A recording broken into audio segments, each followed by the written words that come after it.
Bonjour à tous, je vais vous présenter, faire une série en fait interview de certains de nos étudiants qui sont rentrés de l'étranger et qu'on a pu suivre en fait tout au long de leur parcours et qu'on a pu accompagner. Aujourd'hui j'ai le plaisir en fait de vous présenter Ségolène qui est l'une de nos étudiantes qui est partie justement à Sydney pendant quelques mois. Et donc ce que je vous propose, c'est qu'on fasse un échange questions-réponses avec elle. L'idée étant de vous donner un peu les tips, les bons tuyaux et comprendre aussi ses déboires, ses bons moments bien sûr et son expérience. Le but étant justement de confirmer un peu votre choix éventuel d'aller étudier à l'étranger. J'espère que vous allez prendre plaisir à écouter cette conversation. Et bien écoutez, c'est parti. Alors Ségolène, bonjour. Bonjour.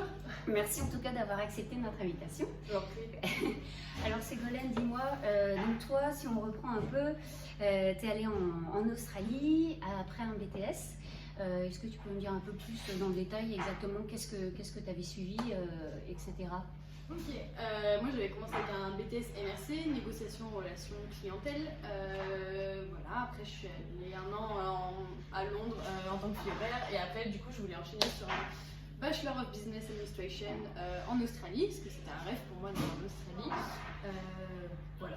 Ok, et puis ouais, ce qu'on peut rajouter aussi, c'est que tu avais été acceptée directement en troisième année, parce que ton BTS avait été reconnu, et il te fallait une petite remise à niveau d'anglais avant, si j'ai souvenir. L'Australie demande un test qui s'appelle l'IELTS, du coup, qu'on peut passer en France. L'école pour intégrer le Bachelor of Business Administration que je voulais, il fallait un score de 6 à l'IELTS et j'ai eu 5.5. Donc voilà, donc j'ai eu une petite remise de niveau d'anglais, mais c'est pas plus mal parce que avec l'accent australien, etc., et on se remet dans le bain directement pour l'anglais, c'était pas plus mal. Et j'ai pris plus comme une chance en fait d'avoir la remise à niveau d'anglais, donc non, c'est super chouette.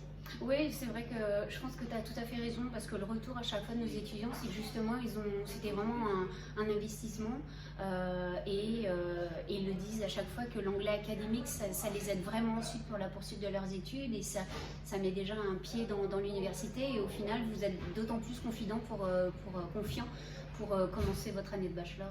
Ouais. Totalement, oui, et ils nous disent aussi, enfin ils nous apprennent aussi les méthodes pour réaliser des essais, etc. C'est les examens que vous allez faire à l'université australienne et je savais pas du tout comment il fallait faire, surtout en anglais. Donc non, c'est vrai que ça nous a tous beaucoup aidé cette remise de niveau d'anglais. Donc du coup, ouais, donc t'as fait ta remise à niveau d'anglais et tout de suite après, t'as intégré le bachelor en un an. Donc du coup, oui, t'es resté quasiment un an et demi en fait sur place. C'est ça, 14 mois. Je dis tout le temps un an et demi. Ouais. Donc voilà, mais oui, j'ai fait la remise à niveau d'anglais et après, fallait refaire un test en fait à la fin de la remise à niveau d'anglais, avoir un certain score pour pouvoir intégrer l'université d'ACU que j'ai intégré. Bon, bah ça c'est super. Et donc tu es rentrée depuis juillet, donc il n'y a pas si longtemps que ça. Et là du coup, d'après ce que tu me disais juste avant, c'est que là tu vas intégrer un master dans une école en alternance, donc ça c'est vraiment génial. Donc tu n'as pas eu de difficultés, je dirais, suite à ton bachelor de pouvoir trouver une école ici en France? Ah non, aucune difficulté pour trouver une école honnêtement. Donc là ce sera un master en alternance, 100% en anglais. Donc c'est vrai que de par mon expérience à Londres et plus l'expérience universitaire en Australie, les écoles adorent. Ils ont même des fois ACU en partenaire. Donc des fois je leur demande ce que vous connaissez ACU, oui on connaît, etc. Donc ça c'est tout positif en fait. Voilà, et c'est vrai même, là ce serait un master en alternance et même les entreprises à chaque fois on me questionne sur l'Australie, comment c'était, etc. Ouais. Donc non, c'est que du positif, honnêtement. Est-ce que le système d'éducation en Australie t'a plu? Parce que de ce qu'on voit par rapport à la France, il y a quand même un peu moins d'heures de cours. Il y a plus de travail en individuel et en groupe. Est-ce que ça, spécialement suite à un BTS où on est quand même dans des petites classes et plus ambiance école de commerce, tu t'es bien adapté? Ça n'a pas été trop compliqué? Alors au début c'est très perturbant parce que déjà c'est en anglais, c'est un autre système. Voilà, faut être dans ce mode Speedy Gonzales sur votre ordinateur dès le début des cours. j'avais 8 heures de cours par semaine. Alors selon l'université, alors en fait on avait 2 heures de cours par matière par semaine. Du coup pour 2 heures d'une matière, l'université vous conseille de travailler chez vous 4 heures à peu près par semaine. Donc c'est vrai quand on a des examens, des essais, etc. Donc voilà, en fait le cours est déjà sur votre espace en ligne, en fait, votre espace étudiant en ligne de l'université. Vous révisez le cours avant d'y aller, vous arrivez, vous notez vos questions si vous n'avez pas compris, ce qui peut être fort probable vu que tout est en anglais. Voilà, mais totalement autre système. C'est une pédagogie inversée en fait. Vous anticipez, vous apprenez déjà le cours et arrivant au cours, vous posez vos questions et après l'idée encore en plus, j'imagine, c'est d'approfondir le cours. Avec vos autres camarades, c'est ça, et le professeur. C'est ça, et il y a beaucoup d'échanges, donc ça c'est vrai que j'adorais. C'est vrai qu'on a moins d'exercices que sur le système français. Donc voilà, si vous n'avez pas compris, c'est à vous-même. En fait, il y a beaucoup d'autonomie. Vous avez besoin d'être vraiment autonome dans un système comme cela. Et après, tout ce qui est travaux de groupe, parce que c'est vrai, dans les matières en général, j'avais 3 examens par matière, donc 2 essais personnels. Plus un travail de groupe. Mais là, c'est vrai que les groupes, en fait, on les prévoit dès la première semaine. On connaît pas grand monde dans sa classe, c'est le début. Voilà, donc choisissez un petit peu la tête de votre groupe qui est sérieux, etc. Mais ça se fait bien et c'est sympa, différentes cultures, différentes manières de travailler. Donc non, c'est super intéressant. Mais oui, c'est pas du tout le même système. Il faut juste être autonome, rigoureux et organisé, voilà, parce que pour pas vous retrouver avec tous les examens à faire dans la même semaine, voilà, on a été plusieurs à finir à des heures tardives pour finir les essais, voilà. C'est un peu normal. En tant qu'étudiant, on aime bien aussi sortir, j'imagine, et puis essayer de tout équilibrer, mais ouais, c'est une question d'habitude, quoi. Et justement, le système de notation dans la plupart des universités, si on a bien compris, c'est que tu vas avoir des contrôles continus durant le semestre, plus aussi des partiels à la fin de chaque semestre, ou comment ça s'est passé à ACU? Et alors, j'ai pas eu de contrôle continu. À ACU, j'ai eu, par exemple, j'avais une matière, j'avais 3 examens. En fait, ils vous notent sur les 3 examens, vous avez 100%. Par exemple, le premier examen, ça va être tant de pourcentage, le deuxième, ça va être tant de pourcentage. Et les examens, c'est à la fin du semestre ou c'est durant le semestre, justement, ces examens?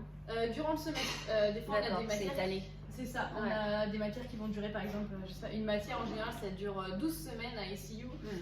Semaine 4, vous avez tel essai à faire, semaine 8, tel essai, et semaine 12, le travail en groupe. Donc voilà. Donc c'est parfait. Et une semaine type, du coup, c'est vrai que ça doit être assez différent parce que si tu n'as pas tant que ça d'heures de cours, j'imagine que ton agenda, ça va être quoi? Ça va être voir certains de tes camarades dans la semaine et caler un moment pour faire des travaux de groupe. Ça va être quoi aussi? J'imagine, du coup, tu as un peu de temps aussi pour toi. Faut pas oublier qu'en Australie, avec le visa étudiant, vous êtes en droit de travailler 40 heures tous les 15 jours. Est-ce que toi, justement, tu as pu intégrer ce job étudiant pendant ton cursus? Alors oui, j'ai eu 4 jobs étudiants, enfin différents au fil de mes 14 mois. Sinon, je dirais une semaine type étudiante en bachelor à ACU. Alors, je me rappelle, le premier semestre, j'avais cours le mercredi et le vendredi. Le mercredi, j'avais 2 heures le matin, je sais, de 10h à midi, c'était ça. Du coup, je prenais les transports, etc. J'allais à l'université, je faisais mon cours de 10h à midi. Enfin, on appelle ça une lecture. Du coup, on y va et le prof explique le cours que vous avez déjà préparé en amont chez vous, vous venez avec des questions, etc. Voilà. Après, je mangeais à l'université. Du coup, j'amenais, comme les Américains, vous apportez votre lunch. Votre lunchbox. Ouais, c'est ça, c'est vraiment américain. Voilà, c'est vrai que l'environnement était super. Il y avait des belles tables, des coins herbes, etc. Donc, non, c'était vraiment top. Après, mon autre cours, il était vers 16h ou 18h, je me rappelle plus. Du coup, j'allais dans la librairie d'ACU. Je révisais, je m'avançais, etc. Donc ça, c'était ma journée vraiment étudiante. Mais sinon, les autres journées où, par exemple, j'étais pas forcément en cours, donc lundi, mardi et jeudi, je recherchais un travail étudiant, je révisais, je faisais du sport, enfin voilà, il y avait plein de choses à faire, mais vous organisez au mieux. Mais c'est vrai que quand j'avais cours, je me disais vraiment, ça c'est la journée où je vais travailler à fond. Donc c'était mercredi et le vendredi. Donc, Ok. Et justement, pour revenir au job étudiant, quel est le meilleur moyen? Est-ce que c'est les sous le bras, tu vas voir directement les commerçants? Quels sont un peu les étudiants là, qui nous regardent aujourd'hui et quels sont un peu les tips, les tuyaux que tu leur donnerais pour trouver un job étudiant? Alors, il y en a plein. Alors, à vos notes. Alors, si vous voulez trouver un job étudiant à Sydney, si moi j'étais à Sydney, ou même en Australie en général, alors déjà, premier tips, apprenez à faire des cafés en France parce qu'ils cherchent énormément de baristas, etc. Il y a vraiment une culture du café en Australie. C'est fou, hein. J'ai découvert les cafés, j'avais jamais entendu le nom. C'est vrai qu'on n'a pas le cliché des Australiens, il y a une culture du café, mais voilà, apprenez à faire des cafés. Pour les Bretonnes comme moi, apprenez à faire des crêpes, ça paye très bien, 26 $ de l'heure.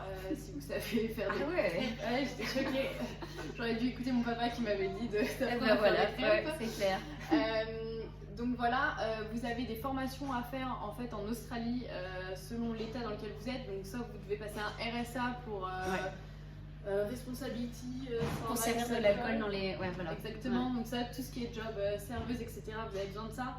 Vous pouvez passer la course barista aussi, comme je vous ai dit, pour faire les cafés. Donc voilà, vous renseignez sur les formations déjà à faire, quel prix, etc. Et ne pas vous faire avoir pour des formations qui ont des prix très peu élevés et en fait qui ne sont pas du tout reconnus. Donc voilà, premier tips. Deuxième tips, allez sur tous les groupes Facebook, les Français à Sydney, les Français en Australie, etc. On échange beaucoup. Attention aux arnaques, il y a toujours des arnaqueurs qui n'importe la nationalité. Voilà, donc moi personnellement, c'est comme ça que j'ai trouvé mon premier job étudiant. C'était sur le groupe des Français à Sydney. J'avais mis mon CV comme ça et un Belge qui était manager d'un restaurant français m'a contacté et du coup j'ai été serveuse pendant 5 mois dans son restaurant français, donc c'était super marrant, j'amenais les escargots, etc. au client, on était dans le cliché, hein, donc, mais c'était super drôle. Et les cuisses de grenouille aussi? Les cuisses de grenouille, tout, bœuf bourguignon, tout. Voilà pour la deuxième tips. Troisième tips, tout ce qui va être site, alors SICK, Gumtree. Gumtree, c'est le bon coin australien. Vous postulez, etc. J'avais eu des interviews, des essais dans des cafés, etc. Via ces sites. Le quatrième, évidemment, le bouche à oreille. C'est comme ça que j'ai eu mon... Super job. Faut dire ce qui est, parce que là, j'en reviens toujours pas. Payer 41 $ de l'heure. Pour vous faire un petit comparatif, au restaurant français, j'étais payée, bon, c'est pas légal, j'étais payée 17 $ de l'heure. Et là, le nouveau job que j'ai eu, c'était Residential Advisor. Parce qu'en fait, je vivais dans une résidence étudiante. Et là, j'étais payée 41 $ de l'heure, donc voilà, limite le triple de ce que j'avais en restaurant. C'était la résidence étudiante de ICU, hein, bien précisé, et qu'en général, tu avais quand même beaucoup de chance, parce que ce que tu me disais avant, c'est que justement, normalement, ce genre de job n'était pas forcément ouvert aux étudiants internationaux. Mais vu que tu as répondu à tous les critères et que Ségolène est super dynamique, etc., elle a eu le job, quoi. Donc ça, franchement, bravo, c'est vraiment super. Et de dire d'être rémunéré autant, c'est fantastique. Pas avoir à prendre les transports, etc. Ça c'était top. Voilà. Et sinon la cinquième idée, cinquième tips pour trouver un job étudiant, mais évidemment, dès que vous avez du temps, moi j'avais toujours ma pochette avec mes CV sur moi. Et dès que je voyais un magasin, etc., vous allez postuler. Voilà, et c'est comme ça qu'à Noël, j'ai eu mon job dans une bijouterie. J'étais vendeuse en bijouterie, parce qu'en fait, ça c'était mon job d'été quand j'étais en France. Du coup, j'avais de l'expérience sur ça. Job en bijouterie dans le centre commercial qui était à 10 minutes de chez moi. Et là, j'ai pu travailler 3 mois chez eux. Et là, c'était top parce que j'étais en full-time casual. Et c'était les vacances d'été pour nous, parce que c'était en novembre, décembre, janvier. Tout est inversé. Mais voilà, et du coup, ça avait bien rempli. Et là, tu étais rémunérée combien de l'heure à peu près? De 23. D'accord. 23. C'était honnête. Ouais, c'est correct. C'était bien. Et après, pendant le Covid, j'ai Justement, j'allais te poser la fameuse question, parce que durant ton deuxième semestre de bachelor là-bas, tu as vécu quand même un semestre un peu particulier avec la crise sanitaire. Et justement, est-ce que tu as pu maintenir ton poste? Comment ça s'est passé en fait, concrètement? Tu as pu t'en sortir financièrement? Alors, la crise du Covid, je pense qu'en Australie, elle est arrivée 2 semaines après l'Europe. Parce qu'au début, les Australiens ne croyaient pas que ça allait fermer, etc. Mais je dis non, c'est qu'une question de temps. Je pense que ça arrivait en Australie début février, fin février. Oui, parce que vous aviez tous commencé le semestre et oui, on a eu pas mal de coups de fil d'étudiants qui étaient là-bas et oui, je crois que ça arrivait juste après que vous ayez commencé votre semestre en fait. Parce qu'à la base, la bijouterie, en fait, le contrat se finissait fin janvier, ils l'ont arrêté mi-janvier. Alors qu'ils étaient contents de mon travail, etc. Mais ils ont vu la crise arriver. Donc voilà, déjà il y avait ça que je n'avais plus. Après la crise est arrivée, du coup on a eu tous les cours en ligne. Donc voilà, là il fallait s'organiser et clairement je pense que ça a été tous challenging, enfin des moments challengeants pour nous parce qu'il fallait avoir du self-control, etc. Mais non, c'est vrai que c'était. Moi je l'ai pas bien vécu personnellement la période confinement parce qu'en fait tous mes colocataires ils étaient australiens, du coup ils sont retournés chez leurs parents pour être dans des grands espaces. Du coup je me retrouvais toute seule. Enfin après j'avais d'autres amis mais voilà j'étais toute seule. C'est une période très particulière de toute façon, c'est vrai que ça devait pas être d'autant plus simple. Mais voilà, après voilà on s'inquiète pour notre famille etc. Mais bon voilà après je suis partie du principe, on est tous dans le même bateau, on peut rien y faire, faut avancer. Donc voilà, j'ai eu la chance de garder mon job étudiant à la résidence étudiante, donc en tant que residential advisor, donc là j'avais trop de chance parce que franchement je savais pas comment j'allais faire parce que j'ai plein d'amis qui étaient soit serveuses etc. Qui ont perdu leur job et financièrement c'était pas possible de rester en Australie, elles sont retournées en France. Donc voilà, il y avait ça aussi. J'avais peur que ça m'arrive. Il est resté en Australie parce que pour moi l'aventure elle était pas finie, etc. Après, c'est vrai que j'étais plus rassurée d'être en Australie que d'être en France parce qu'on avait beaucoup moins de cas. T'es pas la seule à m'avoir dit ça. Même j'avais appelé mes parents, je rentre pas, je savais pas du tout quoi faire. Et ils m'ont dit non, tu restes, il y a moins, là il faut penser sécurité, santé. Donc voilà, mais ça a été super parce que d'un autre côté, parce que dans mon job de residential advisor, on a dû changer toute l'organisation, etc. Et ça, faut le vendre en entretien après quand je cherche une alternance et tout. Capacité d'adaptation. Voilà, mais c'est vrai que tout était en ligne, c'était compliqué.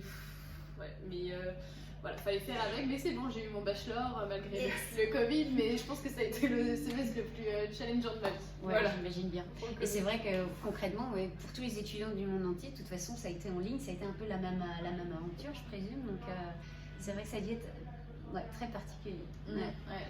Et du coup, donc là, tu es rentrée, tu vas entamer un master, donc ça c'est super. Quels sont les conseils que tu donnerais à un étudiant qui veut partir en Australie en particulier ou même à l'étranger quels sont, je sais pas, quels mots te viennent, qu'est-ce que tu leur dis à ces gens-là? Peut-être des étudiants aujourd'hui qui nous regardent et qui, alors on va mettre entre parenthèses cette partie crise sanitaire qui éventuellement va disparaître, mais je veux dire de façon générale, quelles seraient les infos que tu donnerais aux étudiants? Le premier mot déjà, c'est foncer. Moi j'ai adoré l'expérience, même s'il y a eu le Covid, etc. Personne ne pouvait le prévoir. Voilà, hors crise sanitaire, mais non, foncer, c'est une super expérience. Pour vous personnellement, vous allez apprendre à mieux vous découvrir, etc. Vous allez vous adapter à un pays, une nouvelle culture, nouvelle langue, tout. Nouvelle langue, nouvelle tradition, nouveau système scolaire. Il n'y a pas les parents à côté s'il y a un petit coup de blues. Non, vous vous débrouillez. C'est ça. T'as pas le choix là. Donc voilà, mais non, c'est super expérience. Même dans les jobs, vous apprenez aussi à l'université, le fait d'avoir des amis qui viennent de partout. Voilà, petit conseil aussi, ceux qui veulent, moi je pars du principe, si vous partez à l'étranger, c'est pour améliorer votre anglais. Voilà, si vous avez des amis qui parlent la même langue que vous et qui ne font pas l'effort de parler en anglais et qui parlent toujours en français, voilà, c'est soit on parle français, c'est vrai que moi inconsciemment c'est peut-être égoïste, mais j'ai fait le tri, mes amis français je les comptais sur les doigts d'une main et vous avez l'effort de parler anglais, est-ce que j'avais envie d'apprendre, de me perfectionner en anglais, voilà, mais voilà. Et justement, tu parlais des amis et tout ça, donc on a bien compris ne pas être trop avec des Français, sinon on va pas améliorer son anglais quand même. C'est un peu dommage, surtout que vous allez à l'autre bout du monde, c'est quand même pour parler l'anglais. J'aimerais avoir ton avis. Est-ce que tu as pu côtoyer et des étudiants australiens. Et tu fais en fait des amis australiens ou pas? Parce que quelquefois j'entends oui, c'est un peu compliqué de se faire des amis australiens, etc. Bon, moi-même, avec mon expérience quand j'habitais là-bas, j'avais fait aussi le tri. Et c'est vrai qu'au final, tous mes copains, enfin tous mes amis étaient australiens. Je voulais savoir si toi, t'es resté 1 an et demi, est-ce que tu as eu la chance quand même aussi de les côtoyer ou pas? Alors, c'est vrai que je suis d'accord avec toi, parce que c'est vrai que j'ai des amis aussi qui avaient du mal à se faire des retours d'expérience que j'avais eu. Des amis qui avaient du mal à se faire des amis australiens alors qu'ils étaient 1 an en Australie. Je me suis dit, bah, c'est dommage. Et oui. Alors, pour être honnête, oui, la plupart de mes amis ils étaient australiens, australiennes. J'aurais jamais pu avoir des amis australiens, australiennes si j'étais pas dans la résidence étudiante dans laquelle j'étais. La plupart de mes amis que je me suis fait c'était dans la résidence étudiante, donc beaucoup d'Australiens, d'Américains, Saoudiens, Iraniens, Pakistanais, Indiens, Népalais, Suisses, voilà, vraiment de partout. Donc voilà, et des fois j'étais la seule française dans le... Il m'est arrivé, oui, 4 mois, pendant 4 mois j'étais la seule française dans la résidence alors qu'on était beaucoup, donc... La seule Frenchie, ça doit être sympa ça. Ouais. T'as dû faire soirée crêpes et compagnie, j'imagine, pour les amadouer un peu. C'est ça, exactement. Pour leur montrer un peu la French culture aussi. Exactement. Donc oui, et pour toi les Australiens, tu les trouves comment? Relax. Tu sais, on dit souvent les Aussies, ils sont très laid back. Est-ce que tu confirmes que les Australiens sont à la cool ou pas? Ah, les Australiens sont très très à la cool. Ils sont très chill. Ils parlent avec l'accent australien, les Australian slangs, les expressions australiennes. Oui. Donc c'est vrai que vous allez être un petit peu perdu au début, mais voilà, faites-vous des amis australiens pour comprendre que brekkie c'est breakfast. Ils ont souvent des petits le slang. Et d'ailleurs, on va créer un article là-dessus prochainement sur notre blog, donc n'y manquez pas. Mais c'est vrai qu'ils ont leur patois, ils ont leur langage à eux sur quelques mots. Et c'est vrai qu'au début, il faut s'adapter, mais après, ça devient normal, quoi. Et c'est vrai que ces mots-là, du coup, je pense, je sais pas si tu es d'accord avec moi, ça confirme qu'ils sont vraiment relax, en fait, qu'ils ont leur, je sais pas, ils ont leur petit patois, la cool. Certains aussi sont souvent en tongs, en short, enfin, c'est vraiment à l'australienne, quoi. Ah oui, c'est vraiment australien, ils sont en tongs, en short, des fois, on est contente quand il y a des tongs, parce que des fois, ils sont pieds nus. Ouais, c'est australien, quoi. Ils sont vraiment très chill, toujours, ils sont vraiment, amicaux, friendly, amicaux, non, vraiment gentils, ouverts aux cultures, ils adorent les Français, ils trouvent qu'on a un bon accent, etc. Donc voilà, vous allez être bienvenus si vous êtes... c'est vrai, ça tu confirmes aussi, un étudiant français est bienvenu là-bas? Alors, un étudiant français est bienvenu vis-à-vis des autres étudiants, mais c'est vrai que pour trouver des jobs, des fois, j'ai eu aussi « Ah, vous êtes française? Ah non, pas de français. » D'accord, bon, du coup, je me suis dit... Ils avaient... Alors, il y avait eu des articles il y a quelques temps de ça, effectivement, que certains working holiday étudiants français qui étaient venus, mais dans le cadre d'un working holiday, il y a eu quelques soucis. Je crois que c'est peut-être un peu une mauvaise pub qui a été faite. C'était peut-être ça, je pense. Mais oui, je pense. Et je me suis dit, après coup, le manager de ce café a peut-être eu une mauvaise expérience, tout simplement. Ce qui peut arriver, c'est tout. Voilà, mais c'est vrai que j'ai entendu à boire et à manger sur des retours d'expérience. Voilà, mais pas que les Français, hein. Mais voilà, mais en général, dans 80% des cas, vous allez être bien reçus. Est-ce que, alors deuxième semestre c'était confiné certes, un peu comme nous tous, tu n'as pas pu vraiment voyager, mais est-ce que pendant ta période précédente, tu as eu un peu la chance de faire quelques road trips, quelques voyages? Est-ce que tu as pu visiter d'autres villes que Sydney? Alors oui, j'ai eu de la chance effectivement, c'est vrai que j'aurais voulu voyager plus, mais là avec le contexte, parce que on a eu les feux aussi qui avaient bloqué pas mal de routes. Oui, c'est vrai, j'avoue, j'ai légèrement oublié, Voilà, après suivi du Covid. Alors en novembre, fin novembre, j'ai eu la chance pendant la semaine de mon anniversaire de partir avec ma coloc américaine en Nouvelle-Zélande sur l'île du Nord. Génial. Du coup on a loué une voiture, on a fait un road trip du Nord pendant 6-7 jours, c'était énorme.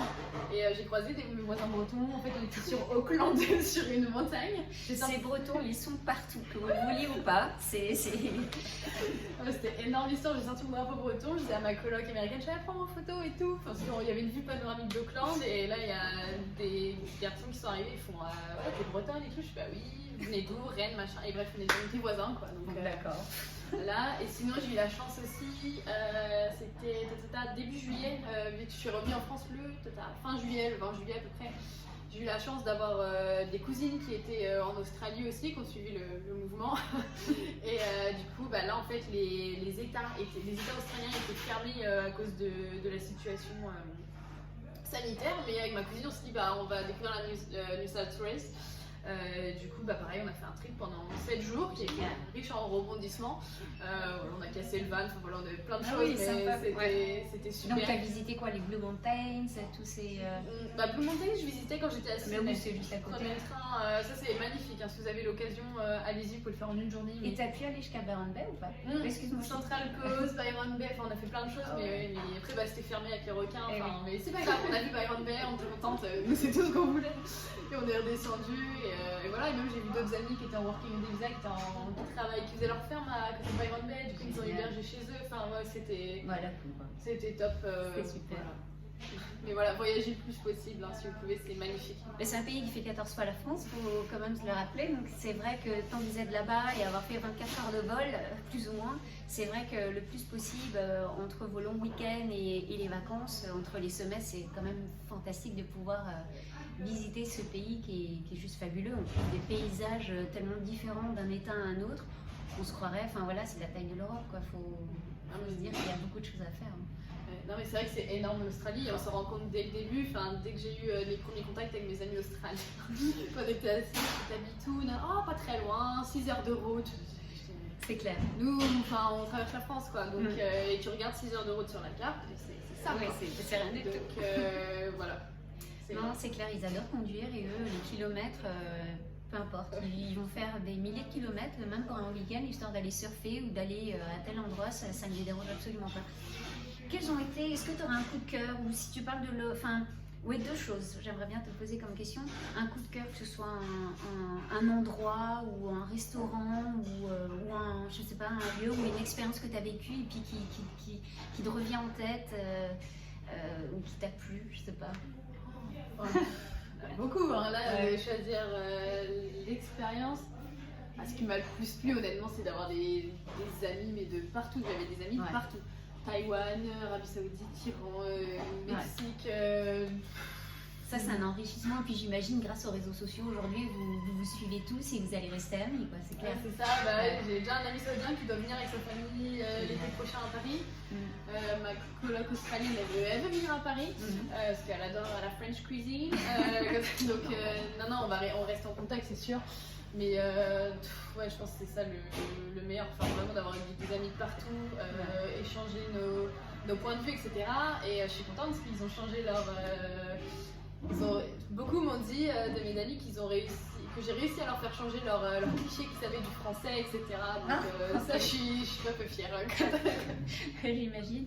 Et 3 mots qui définiraient l'Australie. Chill. Ouais. Friendly. Ouais.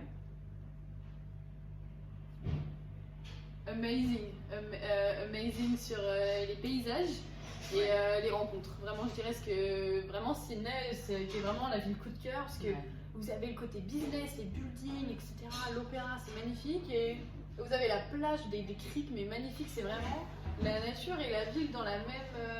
T'as tout en fait dans cette ville, C'est ça qui est assez fascinant. C'est vrai que c'est une ville assez unique en son genre, C'est top. J'aime beaucoup les 3 mots que tu as choisis. Je trouve que ça définit parfaitement l'Australie. Vraiment. Ça donne encore plus envie d'y retourner. Il nous tarde, ça c'est clair. Un pays, une fois, je pense une fois qu'on y a goûté, il y a quelque chose qui se crée. On a tout simplement un peu le virus australien et le bon virus cette fois-ci. Mais c'est vrai qu'il y a un engouement et lorsqu'on y est allé, on n'a qu'une seule envie, c'est d'y retourner. Et c'est vrai que c'est le retour souvent des étudiants, c'est ce que j'ai. Toi, le fait d'être rentré, t'es rentré, tu sais que tu vas poursuivre ensuite pour ton master, etc. Est-ce que l'Australie, je sais pas si tu as eu le temps en fait de dire que ça te manque parce que t'es rentré il n'y a pas très longtemps, mais est-ce que un jour tu penses y retourner? Est-ce que c'est un souhait ou pas? Ah oui, c'est sûr, parce que j'ai pas pu voyager comme je voulais avec déjà la crise sanitaire, etc. Même j'ai eu un peu de problème pour chercher un job étudiant, donc j'avais pas les ressources forcément financières pour partir en voyage, hein, vaut mieux remplir le frigo en premier. C'est clair. Non, c'est sûr que je vais y retourner. J'ai adoré l'Australie. J'y retournerai peut-être après mon master, je sais pas encore. Je vais voir où Et tu pourrais y aller en working holiday cette fois-ci, faire un road trip. Ouais, normal quoi. Donc à voir ce qu'il en advienne, comment va évoluer la situation économique, etc. Mais je pense que je vais y retourner, c'est super. Et oui, je pensais que j'avais pas attrapé le bon virus, mais oui, je pense qu'il l'a attrapé. Ouais, forcément. Écoute, moi j'ai adoré cet échange. Je voulais savoir, est-ce que tu as un dernier mot à rajouter? Tu as une dernière info que tu voudrais communiquer aux personnes qui nous regardent aujourd'hui? Foncez, si vous voulez partir à l'étranger, étudier, vraiment foncez, super expérience, vous allez vous faire des amis. Ça peut peut-être paraître naïf de le dire comme ça, mais vous allez vous faire des amis pour la vie si vous restez longtemps. Donc voilà. Je confirme. Vous allez avoir des amis aux quatre coins du globe, c'est le cas de le dire. Et c'est vrai que l'Australie, parce que j'ai eu une expérience à Londres aussi, il y a beaucoup plus de nationalités présentes. Je sais pas comment dire, parce que quand j'étais à Londres, c'était plus espagnol, italien, irlandais, etc. Mais c'est vrai que là, j'ai découvert des nationalités, enfin des. Ouais. Voilà, il y a du monde de partout. C'est ça, mais non, foncez, et voilà, super expérience, et toute bonne expérience, et bonne à prendre, et comme dit ma maman, le voyage forme la jeunesse. Voilà. Et bien, sur ces mots, merci encore Ségolène, et puis keep in touch. Au revoir tout le monde, ciao.